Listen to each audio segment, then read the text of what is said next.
지난 7일 일본군 위안부 피해자 이용수 할머니가 기자회견을 열어 전 정의기억연대 이사장인 더불어민주당 윤미향 당선인을 비판했습니다. 정 의원은 해명에 나섰지만 개운치 못한 해명에 정 의원과 윤미향 전 이사장에 대한 논란은 계속 불거지고 있는데요. 정 의원과 윤미향 대표를 둘러싼 의혹을 정리해봤습니다. 이용수 할머니가 제기한 수요집회 기부금 사용처 불분명 의혹에 정 의원은 공식 페이스북에 할머니에게 지원금을 지급했다는 것을 보여주는 영수증 3장을 올렸습니다. 또한 수요집회 등 기부금 수익은 수요시위와 소송 지원 등에 사용되고 이 모든 지출은 정기적인 회계감사를 통해 검증받고 공식 절차를 통해 공개되고 있다고 밝혔습니다. 정 의원이 홈페이지에 공시한 재무제표를 보면 정 의원은 2018년 2,320여만 원, 2019년에 2,433여만 원을 각각 피해자 지원 사업비로 집행했습니다. 2018년, 2019년 기부금 중 피해 지원금으로 쓴 돈은 10% 미만입니다. 나머지 금액을 정당하게 사용한 것이 맞냐는 의혹에 정 의원은 외부 회계 감사를 받는 절차 중에 있습니다.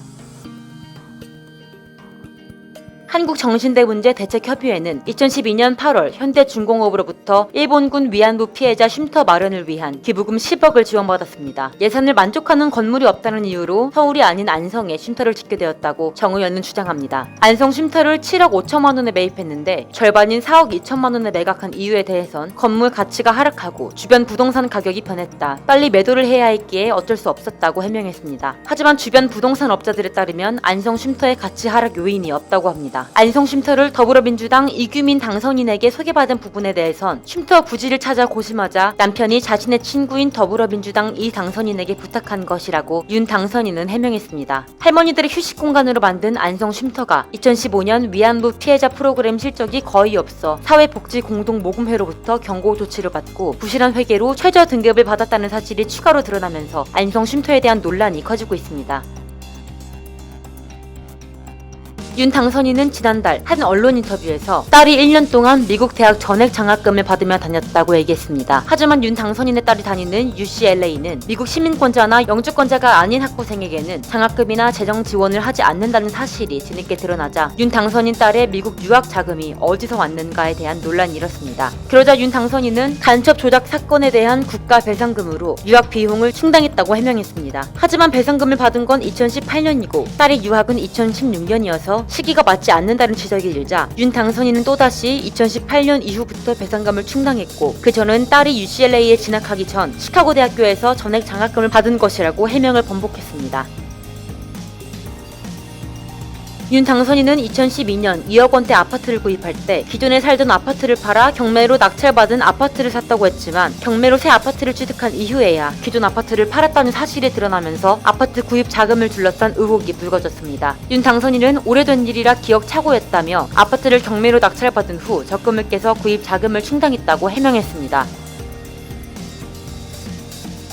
고 김복동 할머니의 장례식에서 조의금을 받을 때 윤 당선인은 개인 계좌를 사용했습니다. 이에 정 의원은 윤 당선인이 상주였고 보통 장례를 진행하는 상주가 통장을 만들어 집행하는 관례가 있다. 법적 자문도 받았다고 해명했습니다. 이에 참여연대 출신 김경률 경제민주주의 21 대표가 사명 거래라도 투명하게 집행하면 문제가 없다는 것이냐며 비판했습니다.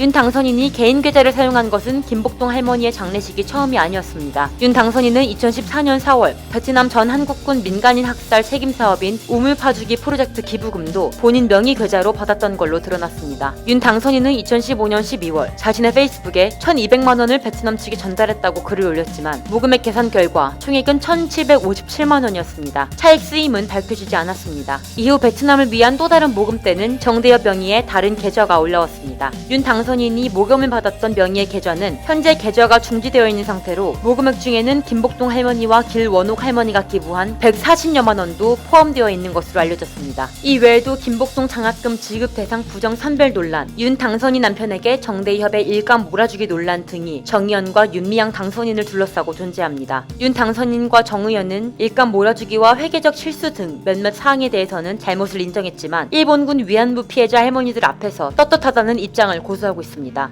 정의기억연대는 일본군 위안부 피해자 문제를 앞장서서 해결해온 단체입니다. 그렇기 때문에 정의연을 둘러싼 무수한 논란들에 대해 대중들은 실망스럽다, 안타깝다는 반응을 보이고 있습니다. 일본군 위안부 문제가 일본의 사과와 그에 대한 보상으로 잘 해결되기 위해서는 정의연과 윤 당선인이 남은 의혹 해소에 성실히 답해야 하지 않을까요?